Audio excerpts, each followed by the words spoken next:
Imagine Europe in the late Middle Ages. The year is 1300, life is brutal, the Black Death is coming.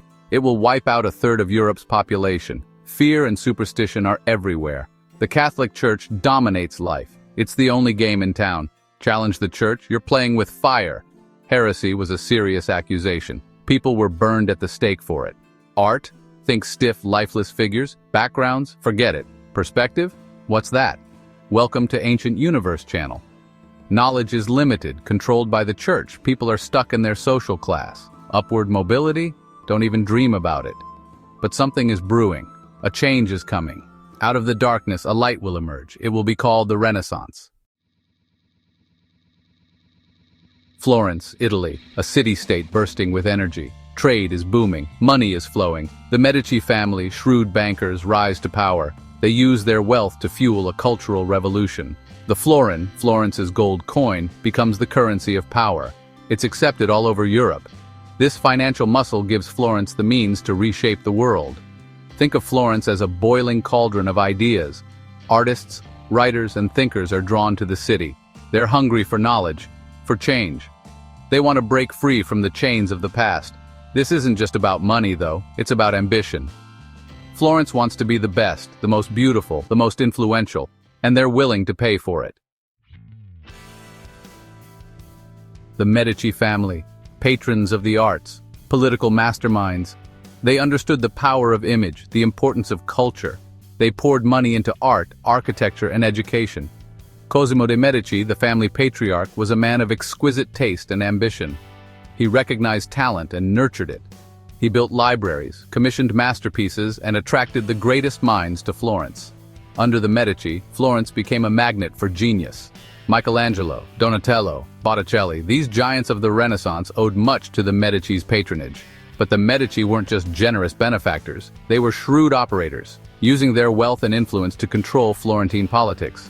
They understood that art and culture weren't just pretty things, they were tools of power. Forget those flat, lifeless images of the Middle Ages. Renaissance art bursts onto the scene with vibrant color, emotion, and realism. Artists like Masaccio and Giotto pioneer linear perspective, making paintings look like windows into real spaces. Human anatomy becomes a subject of intense study. Artists like Leonardo da Vinci dissect corpses to understand the human form. The result? Paintings and sculptures that capture the human body in all its glory. Look at Michelangelo's David.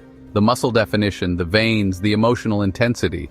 This is a new kind of art, one that celebrates the beauty and power of the human form. The Renaissance wasn't just about pretty pictures. It was about breaking free from the artistic shackles of the past. It was about exploring new techniques, new ways of seeing the world. Leonardo da Vinci, the ultimate Renaissance man. Born in 1452 in Vinci, Italy, Leonardo's insatiable curiosity and boundless imagination set him apart from his contemporaries.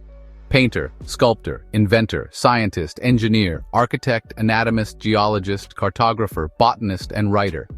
His talents knew no bounds, and his contributions spanned multiple disciplines. Talk about a diverse resume. His notebooks are legendary. They offer a glimpse into the mind of a genius, filled with ideas and concepts that were far ahead of his time, filled with sketches of flying machines, anatomical drawings, and scientific observations centuries ahead of their time. These notebooks reveal his relentless pursuit of knowledge and understanding. He embodies the Renaissance thirst for knowledge, the drive to push the boundaries of human understanding. His work laid the foundation for many modern scientific and artistic endeavors. Think of the Mona Lisa, that enigmatic smile that has captivated viewers for centuries. This painting alone showcases his mastery of art and his deep understanding of human emotion. Or The Last Supper, a masterpiece of composition and emotion. It remains one of the most studied and revered works of art in history. Leonardo's genius lay in his ability to combine art and science, to see the world through multiple lenses. He seamlessly integrated these fields, creating works that were both beautiful and scientifically accurate. He was a restless spirit, constantly experimenting, always seeking new challenges.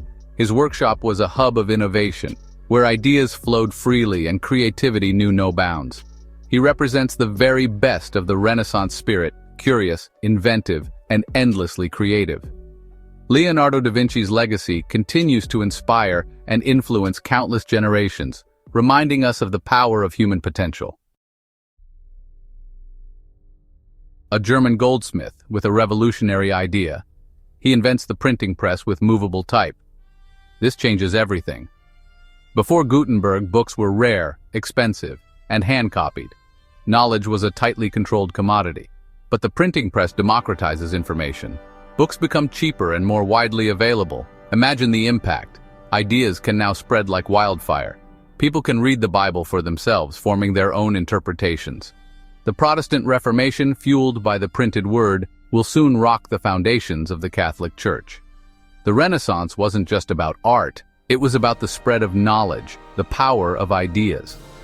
Gutenberg's invention was a pivotal moment in human history. It ushered in a new era of communication and intellectual exploration.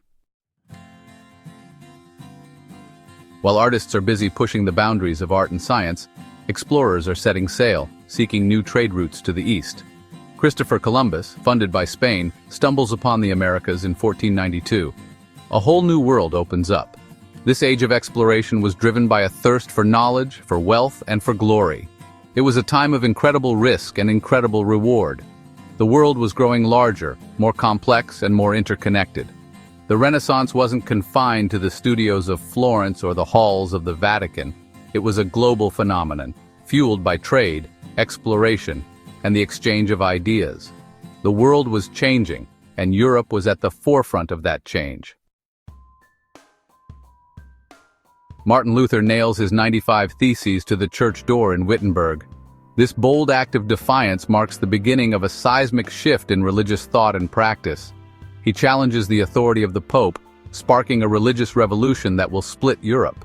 Luther's actions resonate with many who feel disillusioned by the corruption and excesses of the Church. The Renaissance spirit of questioning authority and challenging established norms fuels the Reformation. This era of rebirth and rediscovery encourages people to think independently and critically. People begin to demand a more personal relationship with God, one not mediated by the Church. They seek direct access to the Scriptures and a faith that speaks to their individual experiences. This is a time of upheaval and violence. The Reformation leads to conflicts that tear communities apart and pit neighbor against neighbor. Wars of religion will rage across Europe for decades. These wars are not just about faith, but also about power, politics, and control. But it's also a time of intellectual ferment and religious freedom. Scholars and thinkers debate new ideas, pushing the boundaries of what is known and accepted. New ideas about faith, government, and individual liberty take root. These concepts challenge the old order and lay the groundwork for modern democratic thought. The Renaissance laid the groundwork for these seismic shifts in European society. Its emphasis on human potential and achievement inspires generations to come. By encouraging critical thinking, individual expression, and the pursuit of knowledge, the Renaissance planted the seeds of revolution. This period of transformation sets the stage for the modern world, where ideas and beliefs continue to evolve and shape our lives. The Renaissance wasn't just a period in history. It was a transformative era that redefined human potential and creativity. It was a mindset, a spirit of inquiry and innovation that continues to inspire us today. The Renaissance encouraged people to look beyond the ordinary and to seek out new possibilities. The artists, scientists, and thinkers of the Renaissance taught us to question, to explore, to dream big. Figures like Leonardo da Vinci and Galileo Galilei pushed the boundaries of what was known and what could be achieved. Their legacy can be seen in our art, our science, our architecture, our literature, and even in our daily lives. The Renaissance laid the groundwork for the modern world, our very way of thinking. It instilled a sense of curiosity and a desire for knowledge that still drives us today. The Renaissance reminds us that human potential is limitless, that we can achieve greatness if we dare to dream and work towards our goals, that we have the power to reshape the world around us. The innovations and discoveries of the Renaissance continue to influence our lives in countless ways. So the next time you marvel at a Michelangelo sculpture, read a book, or engage in any creative endeavor, or gaze at the stars, remember the Renaissance. Remember the era that taught us to look beyond the horizon and to seek out the unknown. Remember the spirit of curiosity, creativity, and boundless possibility that fueled that remarkable era. It is this spirit that continues to drive human progress. And ask yourself, what will your contribution to the ongoing story of human achievement be? How will you be inspired by the Renaissance to make your mark on the world? Like, share and subscribe to our channel for more educational content, and click the bell icon to stay updated on our latest releases. If you enjoyed this quick dive into the Renaissance, let us know in the comments what other historical periods or events you'd like us to cover.